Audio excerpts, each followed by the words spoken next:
বাবা, তুমি কি এখন কোনো কাজে বেরোচ্ছ নাকি?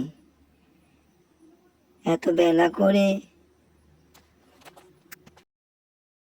হ্যাঁ রে মা, এখন আর ঘরে বসে থাকতে ভালো লাগে না।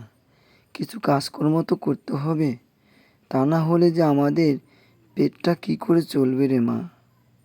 কাজ তো কোনো কিছু করতেই হবে, তাছাড়া আমাদের না খেয়ে যে মরতে হবে। আমাদের জন্য কে খাবার এনে দেবে? আমাদের তো কামাই রোজগারে কোনো লোকজন নেই, কাজেই আমাদের রোজগার করেই খেতে হবে। তাছাড়া তুমি ঘরেই থেকো, যে দিনকাল পড়েছে এদিক সেদিক আর কোথাও বেরিও না, কারণ এখন দিনকাল খুবই খারাপ। আশেপাশে অনেক কিছু শুনছি। ঠিক আছে?